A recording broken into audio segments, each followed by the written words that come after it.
Hi, everybody. Welcome to the Technology Evangelist Podcast. I'm Dr. John Flucke, Technology Evangelist, and we are brought to you by Medidenta. They are the sponsor of the podcast, and I'm incredibly grateful for what they do.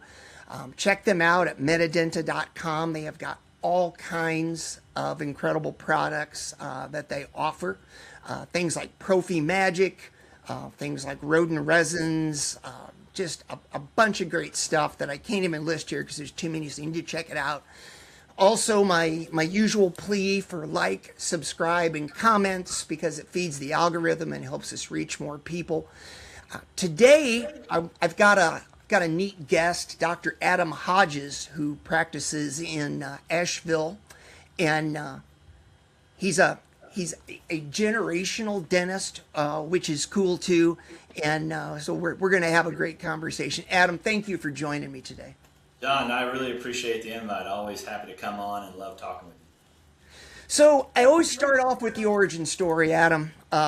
So hop in the Wayback Machine, dial back as far as you go. I always tell my guests that my story starts when I was 3. So take it back as far as you want to go and tell us how you got from wherever to where you are right now. Yeah, so I mean, it's kind of funny because I think being the son of a dentist, so my dad was a West Pointer who was a combat engineer when he graduated West Point, ended up going back to University of North Carolina for dental school when he realized that wasn't what he wanted to do for his living. And, you know, growing up in the military, I never really saw him. I love the military side of what my dad did, but I can't say that I ever really identified that dentistry was going to be my path. If I'm honest, I kind of thought I might be a Top Gun pilot or something because I was a kid coming up in the 80s. And you know, when I went to college, I went as a pre-med major, and as I spent time talking to physicians, I just realized that it really wasn't what I thought. And I saw a physician as a surgeon because that's what I saw on television. And the reality was I didn't know if I wanted to devote my life that way. So I started thinking about dentistry, and quite frankly, I errantly thought that because my dad was a dentist, that I somehow was just pre-programmed to be a good dentist, and decided to go that route. And I decided I would apply to dental school one time, and if I didn't get in, then I would just go be a Top Gun pilot. That was my dream. So I applied to dental school. Fallback to have.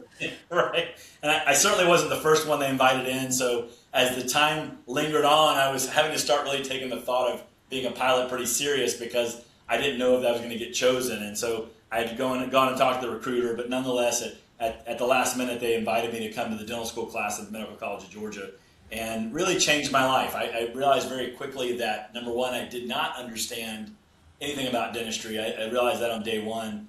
And then I also realized that this was going to be more work than I thought, but I have become fascinated, and I never realized that my father's upbringing really tailor-made me to be a decent dentist, whether he knew it or not. The way he raised his sons, and my younger brother is also a dentist, we were programmed because the way we think is like dentists think. And I think my dad just had no choice but to train us that way. So I went to dental school, got through dental school, was the president of my class, decided to do a 1-year residency because honestly, I had the opportunity to move to Asheville to practice with my father, but wasn't sure I wanted to practice with my father. And so I went to a general practice residency in Columbia, South Carolina, and very fortunate to go to that residency because it obviously had a lot of hospital-based stuff, but also a lot of surgical-based stuff. And then interestingly, we had 2 Pengi faculty that were part-time associate alumni, and they would come and lecture to us. So I wanted to emulate those people. So I got to see higher-end thought processes in dentistry, and it spurred me to understand that not only did I not know that much as I thought, because I was a very arrogant young dentist, but also that there was more out there and I needed those answers. So whether they knew it or not, those people actually helped me have an interest in getting more education. So almost immediately when I got out of school, even though I couldn't really technically afford it, I went to Pankey and started doing courses. I went to Spear. I couldn't get in enough of that information. So what I didn't realize is putting those tools in my hypothetical tool chest really prepared me to grow from a very early point in my career, whereas most of the people that were in my Pankey classes were older. So now I've been in 25 years. I do practice with my brother, and I just can't get enough. So I've been involved with a number of companies and things, and and trying to just learn more. So I feel like I'm a sponge that continues to want to absorb as much knowledge as I can, because if I'm going to do this for a living, I really want to be good at it. I really want to take it seriously. I don't want to be a guy who sits the bench. I want to be the guy on the floor playing if we're using a basketball analogy, which is appropriate for the time. So that was where I am now, and I continue to learn every day. I spent my Friday today prepping an arch before I got on here, and I really just, again, I'm very intrigued and with all parts of dentistry. Well, it's interesting that you said that about being a cocky young dentist, because I remember when I was in school, one of the instructors was my last semester, and they made a point of saying, all you have now is the foundation to learn more. And so your responsibility is to go out and learn more. And then I remember that shortly after that lecture, they brought a dentist in who I think had been practicing for like 15 or 20 years. And I'm sitting there, I got the world by the tail, of course. I know everything. I'm 26 years old, for God's sake. And the guy says, I've been practicing for, 15, 20 years. And I literally remember thinking, what's an old guy going to teach me about anything? And I was kind of the same way. I'd been practicing quite a while. And one day I just kind of realized, I don't know anything. And, so I jumped in with both feet, kind of like you did. It's crazy. When I was in my residency, I remember we do these quarterly reviews, and as a dental student who didn't have many means, I was eating 29-cent hamburgers from McDonald's on a nice night. So, we went out to dinner and we got these quarterly reviews, kind of your report card for the residency. And when we got them at the first time, I'm halfway home, I just had to read. I felt like the guy in A Christmas Story who's going to get this glowing review of how good a resident I was. And so I opened this thing, and it says, "You're just too confident." And I was dumb enough to think that was a compliment. So I thought to myself, that's fantastic. Yes, you're right. And I really live by the mantra, dig jam, damn, I'm good, just ask me.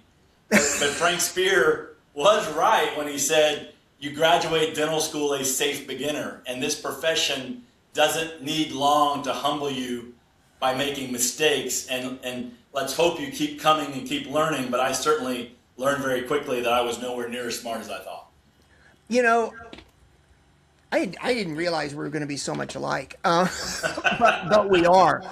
And I don't know, it's fascinating. So I know that you do some work with Solventum, and for those of you that still kind of stumble when you hear the name Solventum, they were formerly 3M.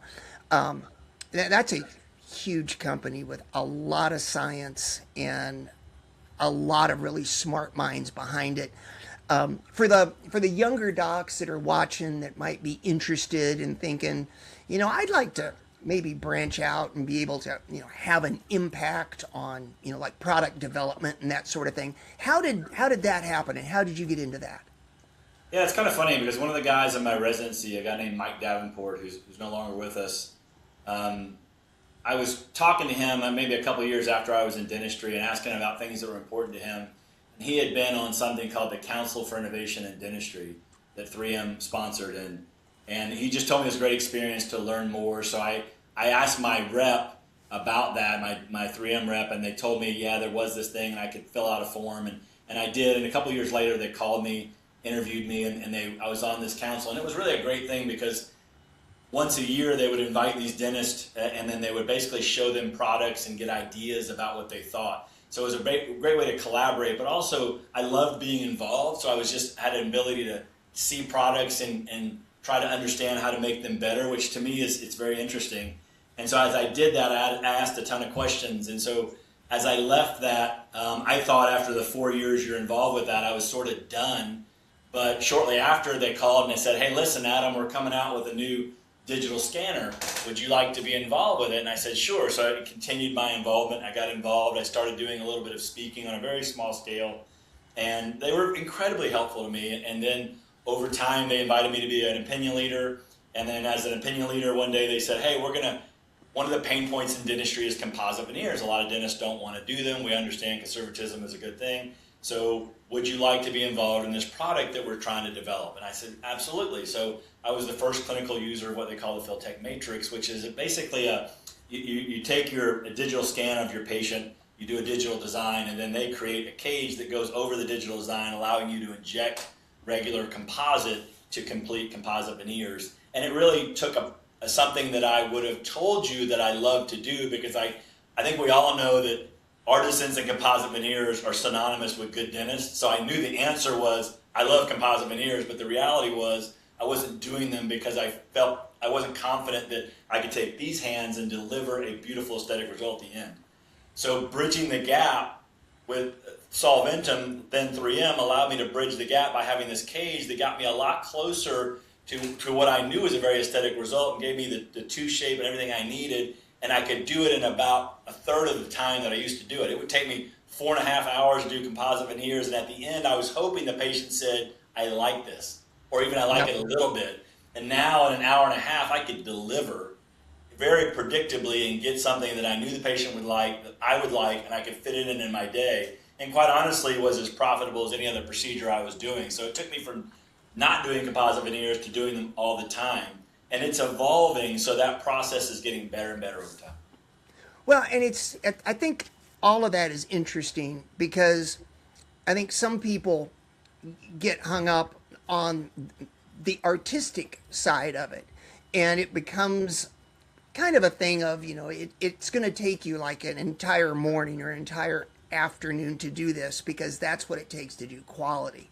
But one of the things that I love about technology is, I always evaluate tech as, does it give me at least as good a result as I'm getting now, or better? Is it easier on me, and or hopefully it's easier on the patient? If it's not easier on the patient, then it's out. And the third thing is, if I invest in it, does it cash flow? Because I hate talking about money in dentistry, but the whole thing is, if you can't stay in business, you can't help people. Right. So I think this is great. You're getting more predictability. You're getting better results, and you're doing it in what? Did you say a third of the time? Is that right? Yeah, like I did. So this week I did 6 composite veneers in an hour. There you go. I mean, and it was, and it's very predictable to do, and it's a win-win. The patient pays less money and gets something they want, which is aesthetics. The dentist gets the profitability of doing something efficiently, and the technology leverages all that, and they do a lot of the design work for you. So you don't have to have exocad. You just have to have a scanner, and all the information is online on their portal, so it's very easy to accept it. They're taking a lot of the hard work. Now I have exocad. But if you said, do I want to go to my computer and design an exocad? I'm not proficient enough at that. You can design your own design, but they will design it for you as well. So it is, like you say, technology's goal is to make our life easier, cheaper, faster, more fun, and that's kind of what this is. And it took a pain point of mine and turned it into an area that I really enjoy and a differentiator in my practice. Well, and that's huge, because, your patients leave and they've got a good result, and they go back to the office and somebody notices, and this is going to be obviously a complete change in the smile usually, and then they're going to say, I thought about having that done, but it was going to be $10,000, $15,000 or whatever, and your patients are saying, well, this was X whatever it is that that you charge $500 to $700 a tooth. Yeah, so it's much more affordable. Next thing you know, the phone rings, and it's, the person they just talked to, and they're like, hey, you can do this, and give me a result like my coworker for, whatever the difference is in price. That's a practice builder too. It is. And I mean, honestly, before doing stuff like this, I wasn't always necessarily getting referrals for composite veneers from my specialist. And then when nobody wants to do those procedures, so when your orthodontist or your pediatric dentist finds out you're doing them, you become a referral source for them to do these procedures. And, it's easy the one thing that I always used to tell patients is, well, composite doesn't hold up like ceramic, so ceramic's really your better option. And that is a true statement, but the reality is I was giving that statement because I did not want to do it. Right. The reality is it's like everything else. we know that the finest car in the land might be, pick a car, Ferrari, but why don't we all drive Ferraris then if that's the best car? And the reality is we're always trying to pigeonhole people to things that they can't afford. Your average American cannot drop a check or write a check for $10,000, $15,000. So, but once they see themselves in this aesthetic light, they'll never let themselves go without it. And that's the nice thing. And it's also reversible. I'm not cutting teeth down to do this. So the other great part, and I really underestimated this, strangely, in my practice, is that I thought it was always about money because that's just what I thought the patients were about. Right. But when I started saying I don't have to touch your teeth, that's a bigger pain point than I realized for people. So it really makes a difference. Well, and a couple of things come to mind when you tell that story. Number one is, and I wish I could remember who told me this, but it's such a great concept. It said, there's nothing wrong with Neiman Marcus. Or pick your expensive stores. Nothing wrong with those. I mean, they do well and they do well at what they do. But if everybody expects everybody to pay Neiman Marcus prices, then where do the people that can only afford to go to Walmart, where do they go? And that applies to dentistry. If their only option is a $10,000 treatment and they can't afford it, it's either $10,000 or nothing, which is unfortunate. But the second thing is, about the digital aspect of this, is that this digital dentistry that is bantered around so much nowadays, it really is kind of choose your own fit or choose your own path. You can have a scanner and you can have exocad, for instance, and maybe you have a mill and you're designing crowns or whatever, but you're like, I don't know that I've got the skill or the time to do a cosmetic case start to finish, design it all myself and everything. This is a great thing because it's still digital. It still has all that accuracy and that efficiency, but you're not responsible for the whole thing. And I think that's a really key point for doctors to know, is that you can really mix and match the different pieces of tech to get your good results and your comfort level with it, without having to jump in and try and, teach yourself a whole new way of doing things. For sure. I mean, and I think we all probably would I'd love to go back to when I was a young dentist and I could sit down with exocad and learn it to the nth degree. But at the level that you or I are at, I don't have that time. My value of time is different now because my age is different. So I'm trying to provide treatment for as many people as I can to help people. And I don't have as much downtime to learn those skills. But so to your point, yes, you can jump in and have a digital scanner and then leverage that to have other people help you with those pieces. And if you ever want to integrate it, if you think it would be efficient, you can add them once you have enough experience with them. And that's kind of what this is all you need is a digital scanner and they'll do the rest for you. Well, and when you get to a point with this too, I would say that if I was a doctor and I was doing exactly what you're doing, and then I thought, I think I'd like to tinker and try to do this, my first thought would be, yeah, but what if it doesn't work? What if I don't, what if I get the matrix and it doesn't fit right? Or what if I haven't done something right? I would probably go ahead and bite the bullet for a couple of cases, do one myself, still send it out, have them do one for me, and then compare and contrast and decide and kind of get yourself to that point as well, because you don't have to do it all yourself. Oh, and sure. Then when you get to the point where you're like, well, gosh, mine looks just like theirs, then you can go ahead and throw off the water wings and paddle around by yourself. But you can get started into this slowly and build that comfort level, as opposed to just putting on your board shorts and jumping in the deep end. That's exactly right. And honestly, there's no better way to do that than maybe one of my first cases was one of my staff members, my primary assistant. And realistically, I thought it was just easy because I knew her and we can kind of work through all the challenges. But the reality is now she's a billboard for this procedure. And both of my dental assistants, my daughter, one of my dental assistant's daughters, I've got plenty of examples around me all the time of, would I do this on my family? Yes, I'll show you what I've done, because I'm trying to get people through their life as conservatively as I can. And when you're young, you don't realize you're going to be old. But when you're old, you realize the value of being young. And so I think that the reality is I want to keep the young people young and is in their natural state, because I realize one day they're going to be old, and if I move them too quickly, they may have less options. Yeah, absolutely. And I think the other thing about that is on technology integration, if you have the opportunity to, find the right patients, whether it's staff members or family members, or even a situation where you've known a patient a long time, and you can literally tell them, hey, this is the first time I'm going to do this. This may take, normally I would book 3 hours for this. I think we can do it in 90 minutes, but I'm going to book 3 hours just in case, because I'm learning. And if you pair that with the right people, they're more than happy to help you, as opposed to, once again, jumping in and having someone sit down and they think that you've done this 1,000 times and, this is the first time.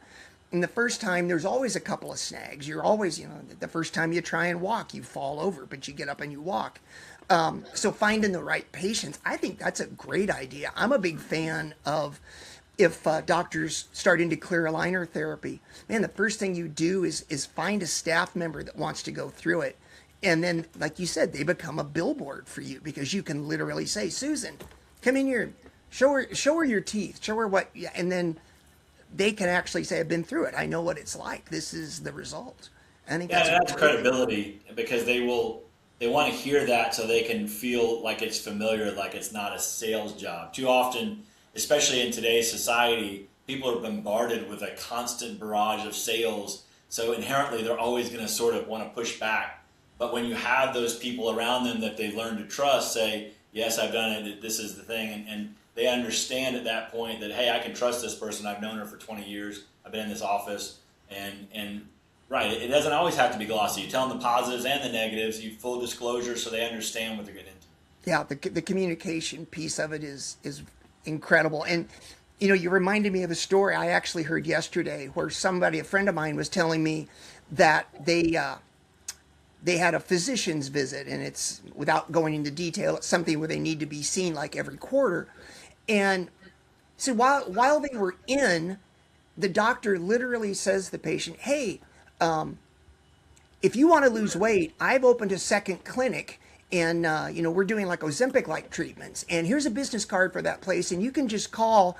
And the patient was telling me, or the friend was telling me, it's like, as a patient, I was really uncomfortable with that. I kind of felt like I was being pressured to do something, because, I'm counting on this person for what I need, but now they're telling me, hey, come to this other place.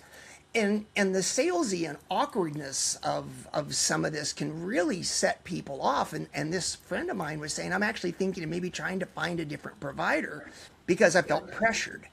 And that's kind of the way our world has changed a little bit, I think, is that you don't want patients to feel pressured. I'd rather have a patient beg me to do something than try to talk them into it, because that, in my hands, that never goes well. Yeah, I totally agree. I think the challenge is we're not really given a lot of true salesmen. You don't realize you were sold until it's over. Yes. And I think for a lot of, and I've had that experience before. I was like, I like that guy, and later I reflected, like, wow, he was good. Yeah. And it's, as dentists, that's not what we're good at. So I think we have a fiduciary responsibility to just provide the facts. And I tell people all the time, I don't mind what you do. If you do the treatment plan or if you don't, that's up to you. We're always going to be friends. But if you ask me today or tomorrow or the next day, it's always the same answer. Just please don't call me on a Saturday night on a tooth that I've been telling you for 10 years is going to be a problem.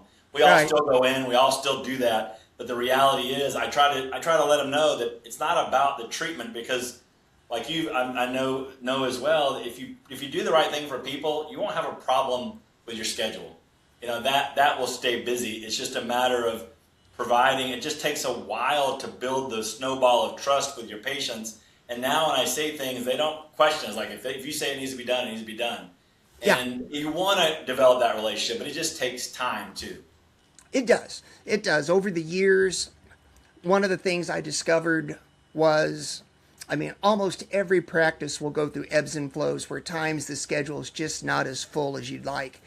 And in those times, what I've found is spending more time with your patients just conversing with them, rather than a 5-minute hygiene exam, do a 10-minute exam, or rather than you need this and this and this. If you just spend the time with the people and develop the relationships, that develops trust for future, but it also is a great marketing tool, because people will say, like, hey, I go to that office, they're all really nice, they're friendly, they know me. I walk in the door, they say, hi, Bob, those kind of things. That goes miles better than trying to convince somebody they need to have something done tomorrow.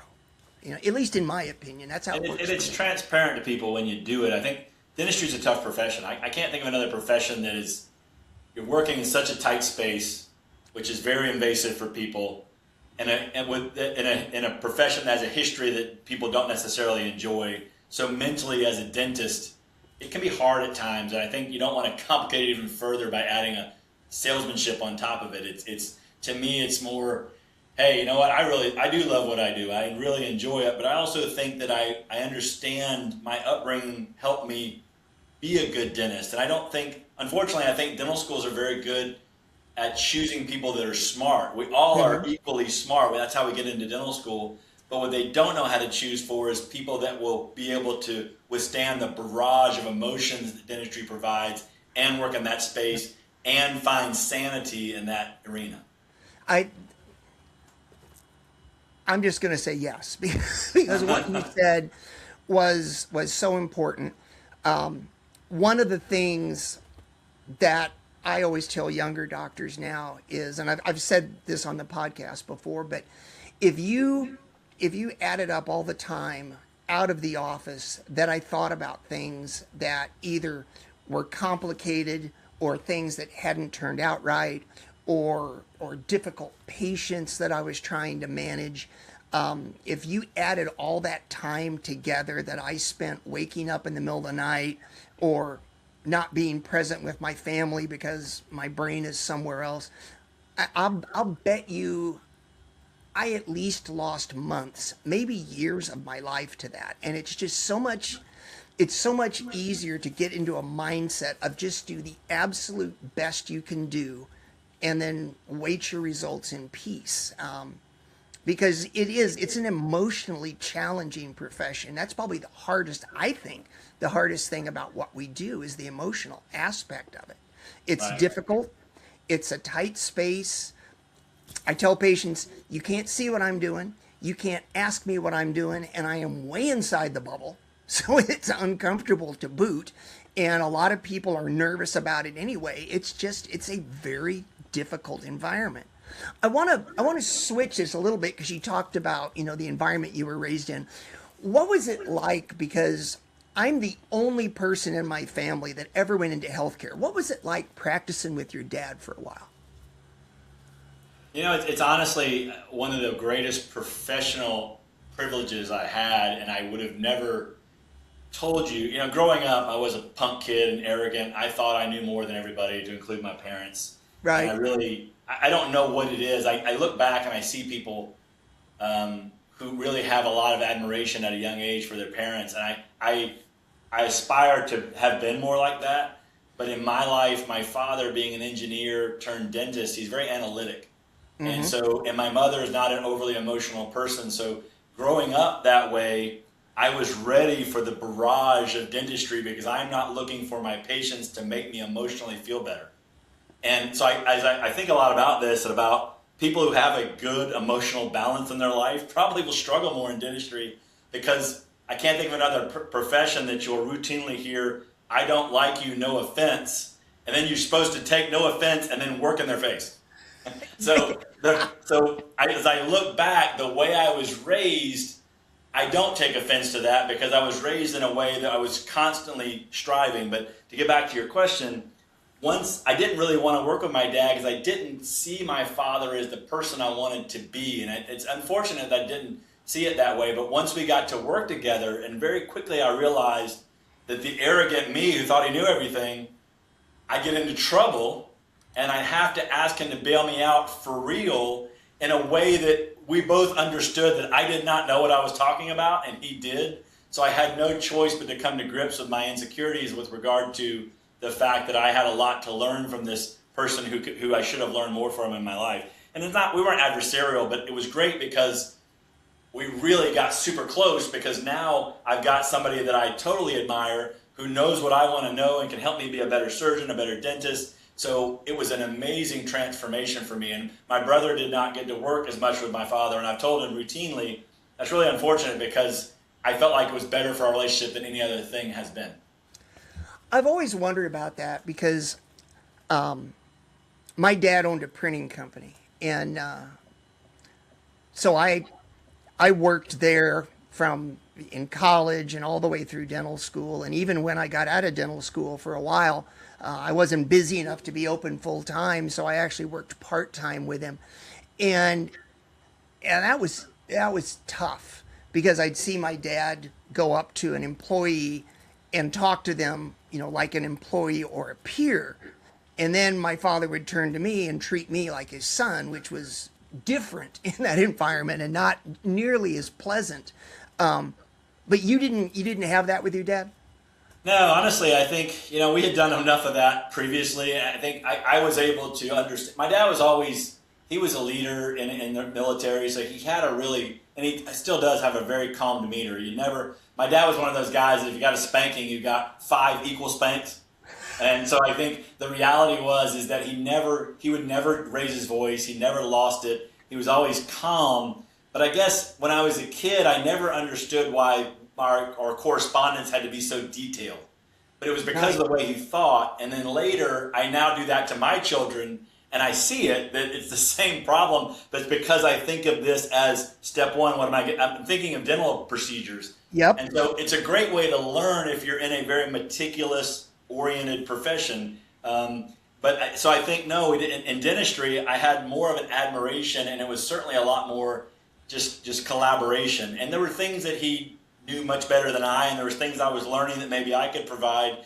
And so now when I look back, it's really a lot more fun now, because I probably wouldn't have had as good a relationship as I have now had I not gone into practice and learned to really be a better son and know how much I could learn from the experience. And there was a friend of mine in dental school that when I was at the Medical College of Georgia, every student for about a 10-year period had one of the Mazowis in their class. And they were all they had 5 sons, and they were all dentists, and then a daughter that was a dentist. Mom and dad were dentists, but they were all the nicest people that you would ever meet in your life. The kind of people that I wished I was, but I really wasn't that person.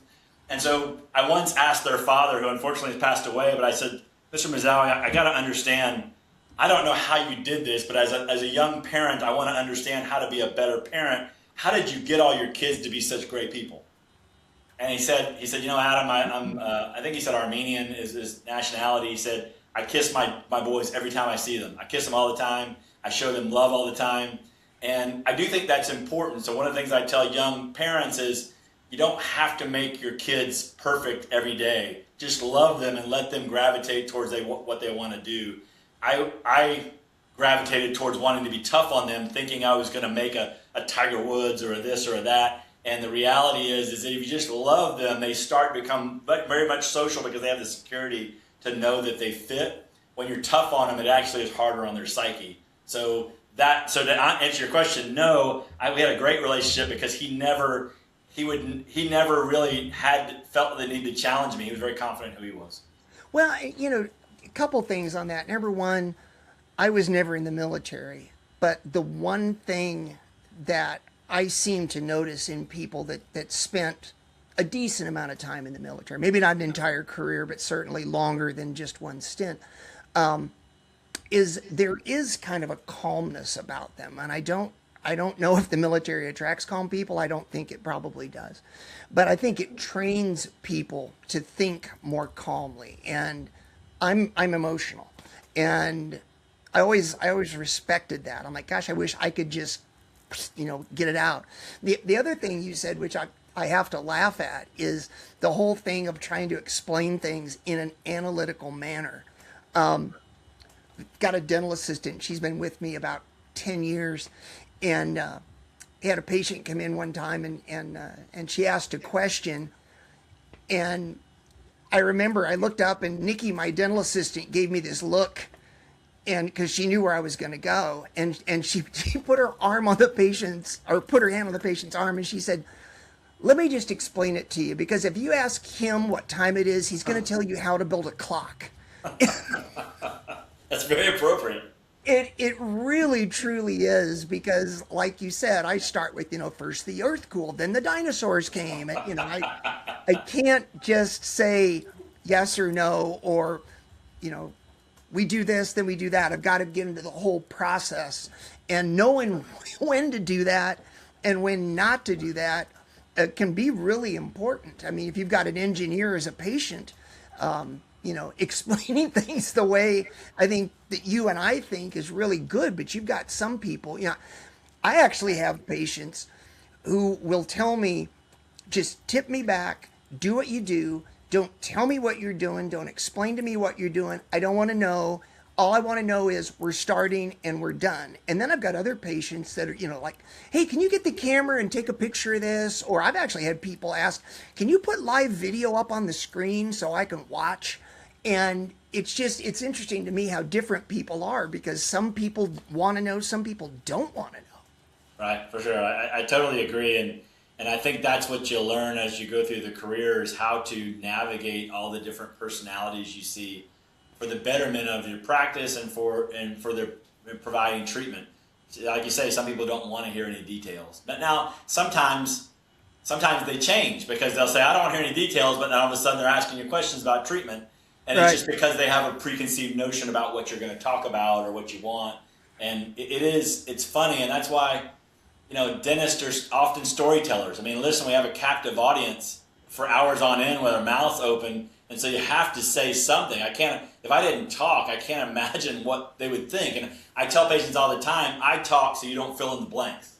Yeah. So I tell you what this noise was, so you don't make it out to be the haunted house in your mind that you think it is. I like that. Yeah. I actually had that this was one of those things where the patient, I mean, he was trying to be nice anyway, but it was a great compliment, was working one day, and we got done, and we set him up. He said, "Can I ask you a question?" I was like, "Yeah." He said, do you guys talk about, like, do you pick a topic of the day at the morning that you're going to cover or something? And I was like, "No, why?" He said, "Because you and the assistant, every time I come in, I can't say a thing, but you guys talk about this incredibly interesting or cool stuff, and you just do it the whole time I'm here. And I figured there had to be a plan." And I talk a lot, obviously. And I just told him, I said, "No, this is kind of like Jungian freeform analysis. You just don't know what's coming out. We just start somewhere and it just goes." But I think it's important. I think that's a nice distraction for people, as opposed to, just working and not saying a thing. Although for some people that's probably their comfort level. But I think engaging, in conversation is a good thing. No, I totally agree. And I think the challenge for me is that by nature I'm an inquisitive person and can be somewhat controversial. So the problem I know is that I can't talk about things that are in my mind, because it may not go well. So what I do is I decide, and I tell my staff, that if we theoretically have a radio station playing in our office, which is what we're saying, it's all teeth all the time. And the reason it's all teeth all the time is because no one will ever sit up and say, "You talk too much about dentistry," as a dentist.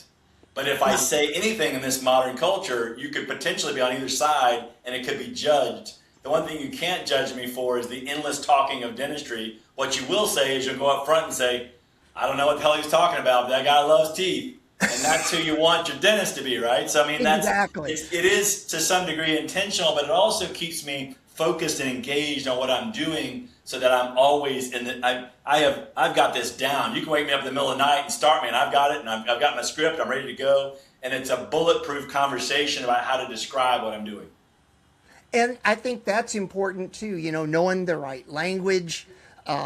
One of the things that I think is kind of cool about some of the AI potentials we have now is I've been lucky enough in my career to have been in a lot of offices and watch a lot of people, a lot of both doctors and hygienists and assistants talk to patients. And the one thing I think is funny is some offices kind of get locked into what I call dental speak.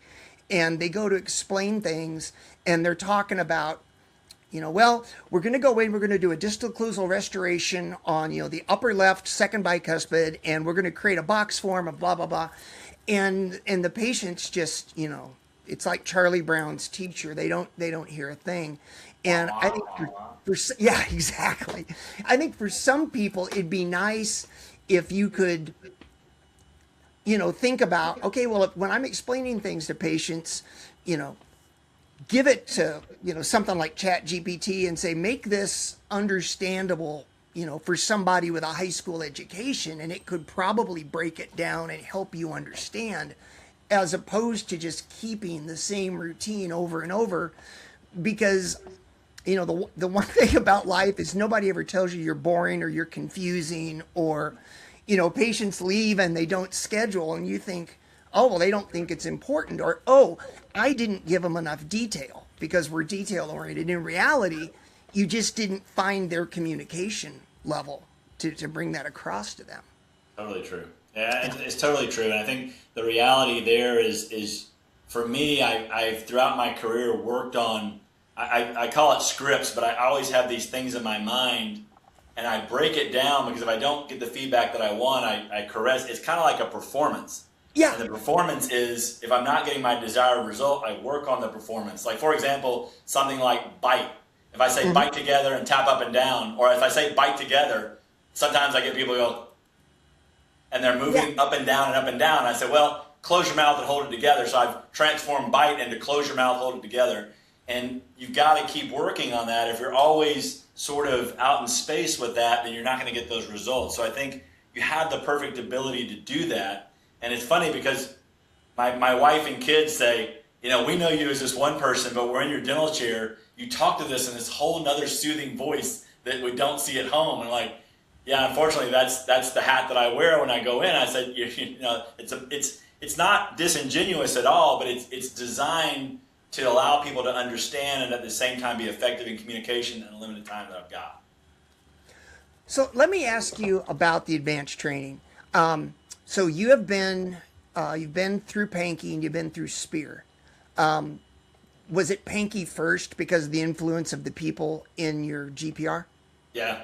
What I learned was that the thing about occlusion, I just didn't understand it. And while I might have had some exposure in dental school, I just didn't get it. And Pankey, when I started taking Pankey, when we were young, it was C1, C2. They were week-long courses, and that was just like Disneyland for me. I would sit there, we'd work all day, and then at night, we'd go back to the condos and we'd talk over the professors. And I was like, I can think of no better way to learn. But it's morphed. People don't want to learn that way anymore and don't want that much time out of their practice. But for me, every question I had could be answered, and I had a ton of them. So I started with that, went through a lot of that, and then I saw that a lot of those people were also at Spear, and I thought Spear was putting the message together a little bit better for me. So I loved the way that Frank, when he was speaking, he was a great storyteller, and it resonated. So I almost I'd record it and I'd listen and I'd almost memorize what he was saying so that I had it in my brain, and I don't do well reading it, so I had to listen and listen and listen. I'd listen in my car before podcast or even a thing. And then at some point I just clicked, and I was like, well, I want to learn more of aesthetics. So I went to do the LSU Cosmetic Continuum with Jimmy Eubanks and Morley and all those guys who were doing it back in the day pre-Katrina. And again, so I just hit the ground running early in my career with a lot of amazing knowledge, and it's just grown. Sometimes people wait way too late because they really want to answer the questions, but they're my age now, and you just don't have enough horizon to really have fun with that. Yep. So I see when I mentor some young dentists, I had a very influential dentist when I was in residency, a guy named Harry Sunshine. He was actually killed the year I was in residency, but while I was there, he was just hit. He was a biker and got hit by a car, but he would take us out to dinner. And again, we're residents, we have no money. He was such a kind guy. And I was like, when I get out, I'm going to do that. So I've got 6 residents that I buy them dinner and I give them presentations. And I just asked them, what do you see here? And I try to drill in them. And I want to spark the spark of desire to figure it out. And so I meet with them, and they're wonderful young people. And I just hear too many dentists complaining about, well, young people aren't learning this and this. Well, what are you doing to help them? Our job is to make them better and help them, and to be mentors and role models they want to emulate. If we're not that, then if you're just sitting here and judging them, then that's not helpful for anybody. So you and I were talking earlier about how we want to motivate the next generation.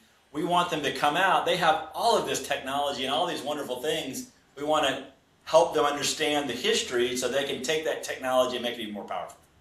You know, I tell people all the time, I was born right on time. I started in a completely paper-based practice, and I bought a computer, and it just grew and grew and grew. And the reason I say I was born right on time was I love the fact that I've got this perspective of what it was like and what it has become, and the amazing tools that the younger generation of dentists is gonna have. And I think back to, when the iPhone came out, the kids that were born the year the iPhone was introduced are 18 years old now.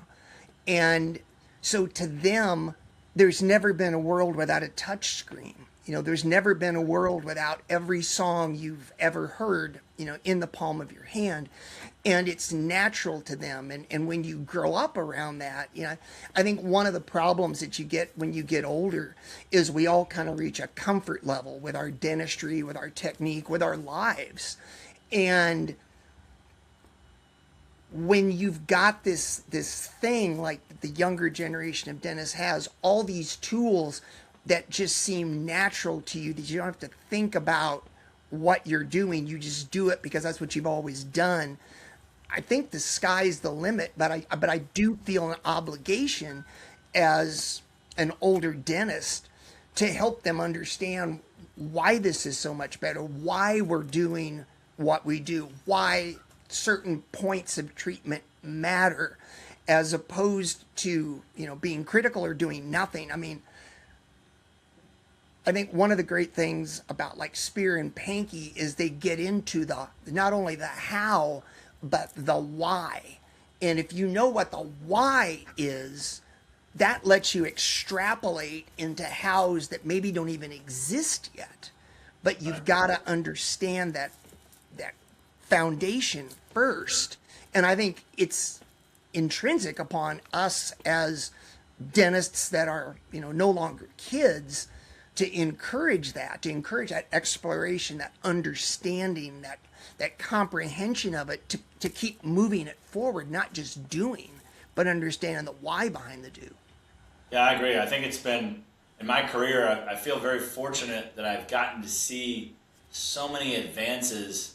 And I think there's a lot of people spearheading the future of dentistry right now, but it is, I know what a gold foil is, but I also know how to do things with digital. And like you were saying, I got 1 foot in the past and 1 foot in the present, 1 foot in the future if I had 3 feet. But the reality is that, it's never been more exciting to be in dentistry, but you kind of have to understand the background to be able to wield the knowledge.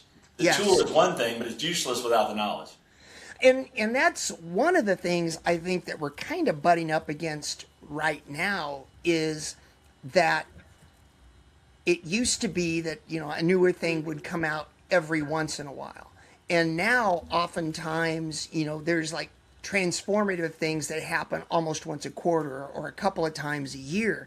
And it's hard to figure out where all of that fits into everything, because it's like, I just learned, this thing 3 months ago, and now there's this thing that interfaces with it that takes it to here. And I haven't figured out, part one yet. And now people are telling me I've got to integrate part two or whatever it is. And it's almost, like trying to walk the wrong way on a one-way sidewalk. You've got to like double your steps to try and get ahead. Yeah, you got to stay engaged for sure to stay. And that's another reason by staying involved in dentistry, I do a lot of work with dental advisor, and staying involved with them allows me to understand new products that are coming out, how they perform, and they have an internal lab, so I can see how these things are holding up. Because our job also as experienced dentists is to filter for the young generation when to maybe take a pause and not jump on this train, because it might hurt if you do. Right. And we need things like dental advisor. We need things like CR. I interviewed Gordon Christensen not too long ago, and it was one of those things. He was talking about an ad, and you pick up a dental pub, and he was talking about sealants. He said you pick up a pub and there's an ad for a sealant, and it says that the sealant, our sealant has fluoride, which is a big buzzword to dentists, and we think, oh, well, gosh, a sealant has fluoride, that's a good thing. I've got to, I need to use that. And then when they tested it, he said, actually, it's a hydrophobic resin that the fluoride is in, and the fluoride won't get out. So is it true that it has fluoride? It is, but it doesn't do any good. And just having places like CR, having places like Dental Advisor that can test these things and provide some background so that people really understand it, I think is critical. And I think I would encourage younger dentists to reach out to organizations like that and see how can you help, because we all work for the patient in the end, and it's important that the patients get the best we can give, and the only way they get that is through feedback. Yeah, I think we all occasionally, even experienced dentists, jump onto something because the illusion and the marketing of what it's offering is very alluring. Yes. Only to find out later that it wasn't what it promised, or it didn't hold up. And when we reflect on it, we can reflect and understand, that makes sense, and it wouldn't have worked the way I thought. But you want it to be. You want to solve problems. And so we have to rely upon the science. And I think not often enough are we using the science behind these things and that have been evaluated to say, should I be using this? Let alone just reading the instructions. If we just get people to read the instructions, we'd be so much better than where we are. And I think that's just a native thing. But the reality is, when I read instructions, which I do around my products, I'm often shocked. I'm like, yeah, this isn't exactly what I thought. And I think too often people don't. Yeah, I agree. People have talked to me about 3D printing crowns right now. And what I tell people is that my personal philosophy is I'm watching and waiting right now. And the reason that I'm doing that is, number one, I've got a mill, so I can mill both lithium disilicate and zirconia that have a track record. And the reason that I'm hesitant on newer things, especially with fixed, is that twice in my career, I won't mention the products, but I jumped on a bandwagon early. I was like, oh, this is really cool. This is really aesthetic. I'm going to use this. And then 2 years later, a huge percentage of things are fracturing or failing, and I'm replacing those. And I'm like, that wasn't smart. If I'd have waited, I would have realized, it either doesn't get used anymore, or it disappears from the market. But because I pushed the envelope, I ended up paying the price for it. So I have made those mistakes, and that just makes me a lot more cautious sometimes, especially with materials, because, in the end, as I was telling one of my patients, I did a crown on him with a material, and we milled it. And I was part of a test, and I knew it was a test, but about 3 months into it, I got a FedEx letter from the manufacturer. They were like, stop using it immediately. Every one of them breaks. And this patient had one, of course, it broke. And I said, the bad thing about it is, and he's a really nice guy, and he understood, but I was like, the company doesn't show up and say, we kind of talked him into it. We promised him something that didn't exist. When you do things like that, you're standing there looking at the patient saying, yeah, I know I told you that this was going to last, 5 years or 10 years or whatever, and it lasted 18 months. Sorry about that. But you've got to clean up that mess, and that isn't always fun. And it can be very expensive. So I totally agree. And I think, again, 3D printers are amazing at being able to print fantastic anatomy. I love using my 3D printers, but the materials are still in their infancy. And so the ability to hold up in the mouth is still, I would say, something that there are people out there. It's like everything else. I see people, if I went to a golf class with Tiger Woods, I'd be enamored with the fact of what he could do, and I would say, okay, if I just take my club back and take it forward, I'll hit the ball like Tiger Woods. And I would leave that weekend, I would still suck as a golfer because no matter how much I watch them, I haven't put the work in. There's a lot of dentists out there who have put the work in, and they are absolute experts, and they have refined that. You've done a lot of that in your career, and people who've done that can make hard things look easy, and their decision making makes things look easy because they're using it in the right indications, and if you try to extrapolate, you might get hurt. And I think that's where, especially if you're a young dentist, you want the safest, easiest things so they don't get hurt. You know, it's funny.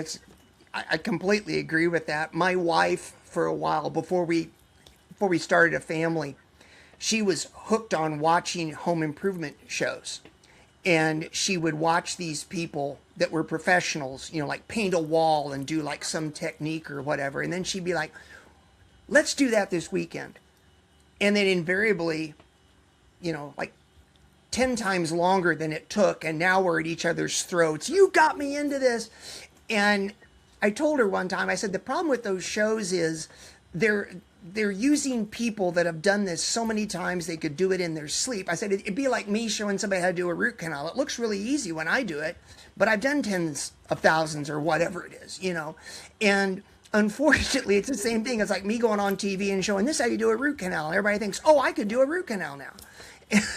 You know, and you're right. When you haven't put the work in, my grandfather used to say, experience is what you get 5 seconds after you should have had it. Right. And it's so true, because, you know, that's the other thing that I'm a big fan of as far as like experience is when you do something new, bench it. I spend hours tinkering with a new material or a new technique on dentiforms, or you know, doing different things with different materials. Like I crush composites that I've set with different curing lights and all that kind of stuff, so that I've got a better idea of what I'm doing before I do it, as opposed to just picking it up and going to the mouth. Because, you know, you mentioned earlier about like your scripts and performance. And that is one thing that I think with dentistry that we don't get enough credit for, is that when we sit down with patients, we really are kind of on stage, and patients expect us to be cool, calm, and collected and everything be right. And if you're struggling with something, then the patient gets anxious, then the doctor gets anxious, the assistant picks up on it, they get anxious.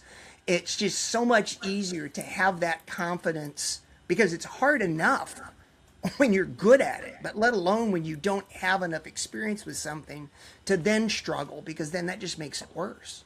Right. Yeah, and it can be a very defeating thing. And so emotionally, you know, dentistry's hard enough. Don't make it harder. And yeah, I love that. That's the hard part. And for me, you know, you do learn those lessons, and later in your career, what you find is that older dentists don't want to change much, because they realize that it can get better potentially, but it can get a lot worse as well. And it's really good right now, so I'll just leave it right there. Yeah. But there's always the dentist, to piggyback that golf analogy, there's always the dentist who's going to show up with a new tool tomorrow thinking he's going to be a better dentist with that new tool. That is so true. I mean, that is so true. Well, Adam, I hate to say this, but we're butting up against an hour, and I try and keep these to about 60 minutes. We could probably go on for 3 or 4 more. Sure. Any parting thoughts you want to leave folks with? You know, I just think it's such a great time to be in dentistry. It's so exciting. There's so many things going on. And for the young dentist out there, I would just say, listen, stay with it. It's so rewarding. It's, you know, maybe it's more expensive now to be a dentist, to come out of dental school than it used to be, but it's such a rewarding career. As I look back, I really lament that I only have a few years left in my career to be able to really enjoy what I've learned. So stick with it. Keep working. If you're drinking from a fire hose, just keep drinking, and I promise it gets much better. It does. It does. Eventually, that tank starts to get a little bit lower. The pressure decreases in the hose. But at first it can be daunting. But I think that's great advice. Truly, I think it's the best healthcare profession there is. We can pretty much control our own destiny. We've got our own little kingdoms if you're in private practice, and it's nice where you can call your own shots. It's the American dream. And I mean, I'm so glad. I don't even know why I went into dentistry. I was 3 years old and I announced I was going to be a dentist. I have no idea why, but I'm so glad I did, because it's been a great ride. So Adam, thank you for spending the time. John, I appreciate it. It's been amazing. I enjoyed this. Hour flew by. Okay, cool. Well, everybody, thank you for watching. Adam, real quick, if people want to get a hold of you, how do they get a hold of you? I think that the biggest thing is I probably do the most work right now with Dental Advisor, so that's one great place to get a hold of me is on those forums. I'm of course on social medias, but it's not something that I'm as involved in as just trying to give back in dentistry. So you can find me out there on Facebook and Instagram. But in general, I would just say if you ever see me, if you look me up, if you got any questions, please feel free to reach out. Okay, cool. Well, Dental Advisor, there's your answer, folks. Everybody, thank you for watching. This is the Technology Evangelist Podcast. I'm Dr. John Flucke. We are brought to you by Medidenta, and that's medidenta.com. Great products, and this podcast wouldn't happen without them. So, if you're enjoying yourself, you're enjoying the podcast, reach out to the company. Like, subscribe, comment as always, and we'll see you next time. Thanks for spending the time with us. Thanks, John.